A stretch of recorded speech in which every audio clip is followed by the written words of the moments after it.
We bought an 80-year-old boat from 2,300 miles away, sight unseen, and in this video, we're going to see if she actually runs and take it out in the water. So we gave a little background about how we found this prize in our last video showing us getting the boat delivered. If you haven't seen that one yet, feel free to check it out. Now, while we previously mentioned the rarity of this particular haul, we really didn't discuss why this boat is so unique in a whole lot of detail, so let's get into that briefly. Now, this boat is a 1946 Century Seamade. Unlike most antique full inboard wood boats, the 1946 model year Seamade is the only one that has a much shorter 15.5-foot hull design. It's also the only model with the center-mounted barn door covered engine configuration, as well as the dash-mounted pistol grip shifter. Granted, our hull did wear some resto mod tomfoolery and had damn near every board replaced on it. However, its previous restoration utilized a couple old sections of wood and closely followed the original hull pattern. So yeah, ours was a 46. And while the original Gray Marine 4-cylinder 75 horsepower motor was replaced with a larger 50s era 6-cylinder Phantom 112 in the boat's earlier life, we certainly weren't going to raise hell about 2 more cylinders and a few extra ponies. So the production numbers on these early Centuries aren't very well known in many cases due to a fire that broke out and destroyed most of the records at the Manistee, Michigan plant in 1965. But we're going to guess that far fewer than 100 of these were ever made. And from what we saw, only a few examples of the 46 Seamade were even still in some form of existence at the time that we purchased ours.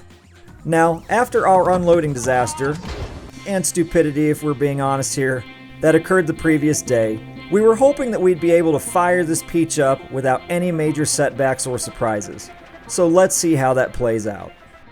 You ready? Alright, here's a little procedure. Actually, it's pretty good. Open engine compartment. Oh. Alright. Blower on. Fuel valve open.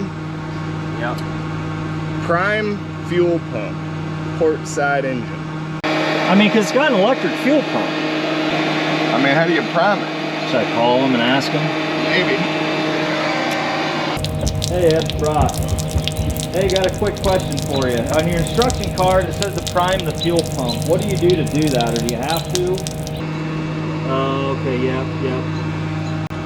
All right, that works. Talk to you later, Ed. Yep. All right. So, he said what you do is you basically leave the ignition off, turn the engine over and see if you get gas. Yeah, I guess see if the motor turns over.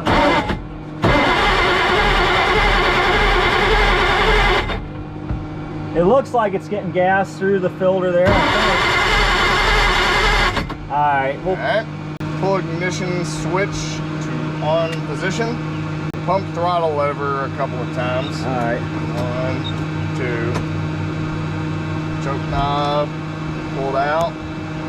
Yep. And ignition.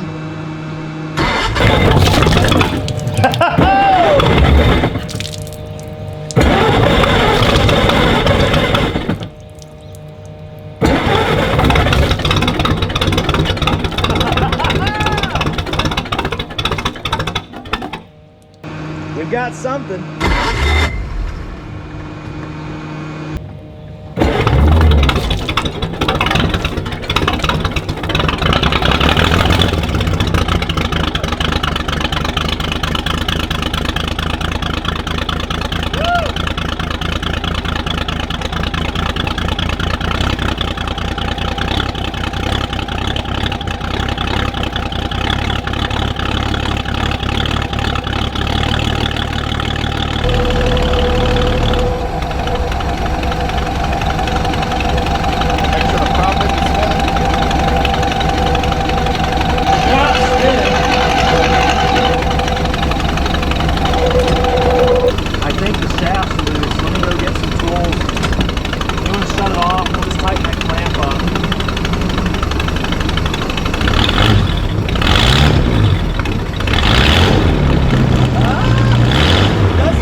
Okay, finally, something has gone right for a change. No surprises, awesome.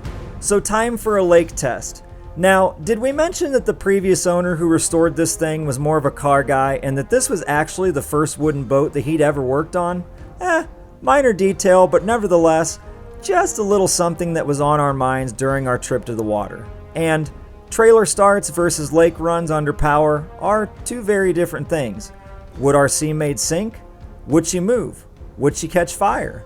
Well, there was only one way to find out.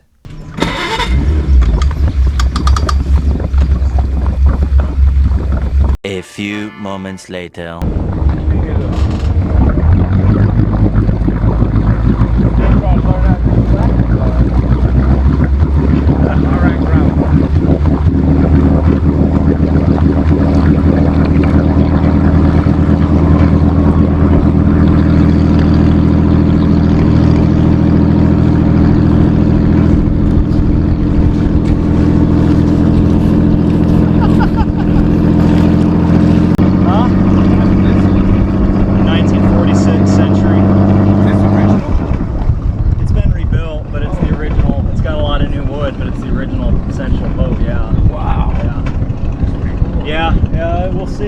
That's our first time out with it. It's your maiden voyage. Yeah. Good luck. Yeah, thank you. We'll need it. You'll be all right.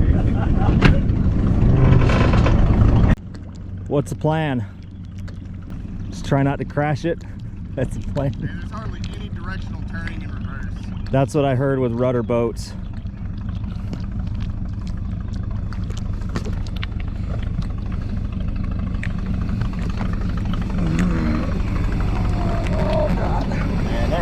Get in it? Yeah. Alright. Yeah. The doghouse. Make sure it's not on fire. Make sure there's no water. I mean, I don't see really anything in there. I mean, it's a little wet, but not like water. I think it's what was there before, so. Alright, close her up. Alright. Let's see if she sinks. I don't see a lot of water yet.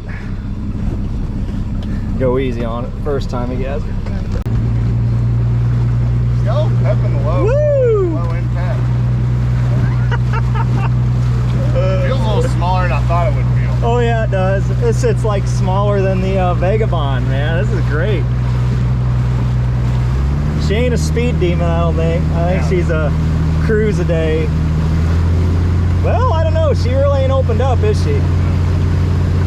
We'll go easy on it till we get the hang of it, I suppose. Oh, yeah.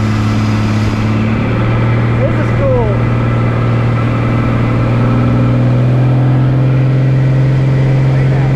Woo!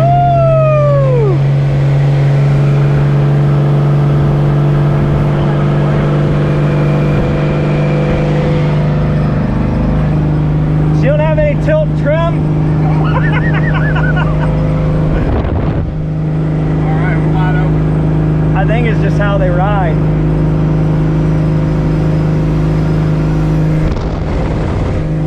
Oil pressure, middling.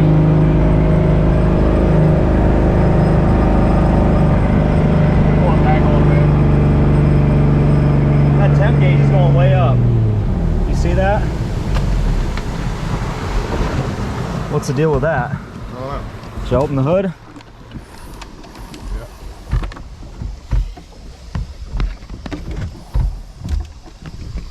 Man, she smells hot. Shit.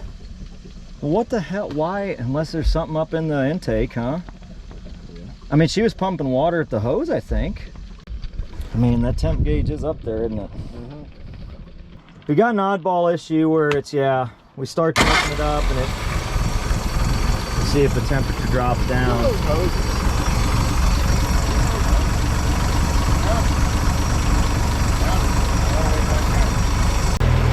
All right, give her some gas, let's watch it. Yeah. Keep going. Yeah, there it is.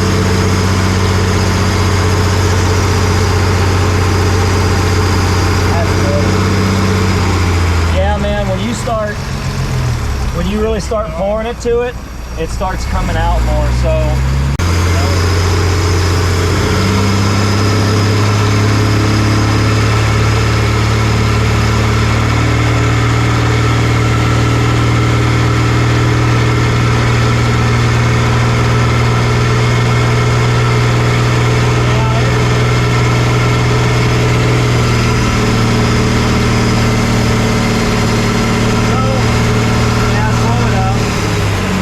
So that's what we're smelling.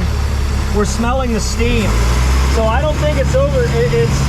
So when you're giving it gas like that, it's filling all the spark plugs up with water and it's boiling it. That's what we're smelling. Now I don't know what the temperature gauge is doing, if it's still just not, you know, if it's still getting hot or not. But it fills them all up. And, you know, like I said, so it's filling all those up and boiling the steam. That's the smell we're getting out of it. So now, whether that's a big deal or not, I don't know. But I don't think there's any of us fixing that here today, right? I mean, that's homemade gasket candidate, though. Yeah. I mean, that's just a simple water pump joint. I mean, maybe it's just, I don't know, maybe it's just loose. Well, I'm sure let's just hang out over here on the side. Well, we can adjust that linkage too. I still want to pull that hose off and see how it's pumping in neutral. I did too.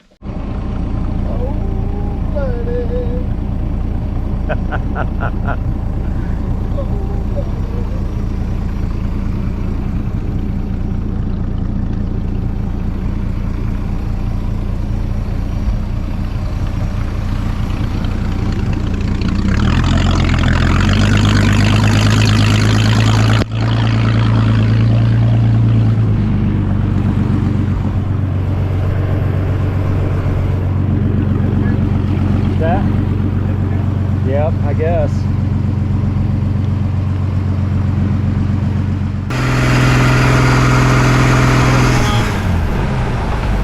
I mean, I don't know that we need to kill it. Yeah, but it...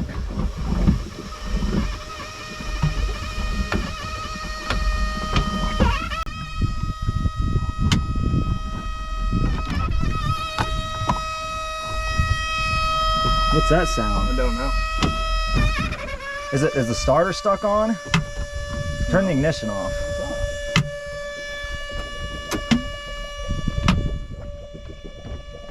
I mean, that's probably just back pressure leaking out of this.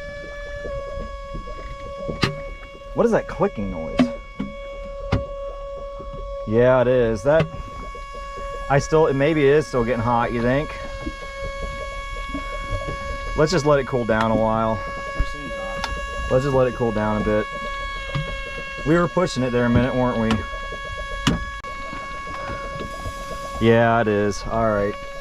Well, so we got two problems. It's still not getting enough water, but then the temperature gauge, man, when it climbs, it just climbs though, right? What is that clicking? I don't know. Yeah, when it goes, it's like in a heartbeat, right? Yeah, we need to wait for this to cool before we start that back up. Wouldn't you agree? Yeah. Yeah, it's got something weird going on, like... Wow, that motherfucker is hot. Well, we still got some cooling issues. I would wait till that sizzling shit stops. Wait? Well, we thought we were good. We got that's leaking and we tightened, needs a new gasket. Thought that maybe it was just getting a little around the spark plug there, but now we've still got some issues with I'm not sure what's going on. So yeah, guess we'll take it back to the dock once we let it cool down after a while. Well, we made it how far? I mean, there's the dock. A couple hundred yards. Couple hundred yards. So now we're waiting for it to cool down so we can limp it back to the dock, and we're in debug mode. Not really sure why it's not getting water to it, why it's not pumping. So fun at the lake. Ooh, this boy's hot. Fun at the lake. We still look good though. We'll look good all the way to the bottom. Yeah. The bilge pump still works. Yeah. Well, tell her I'm just a fly on the wall.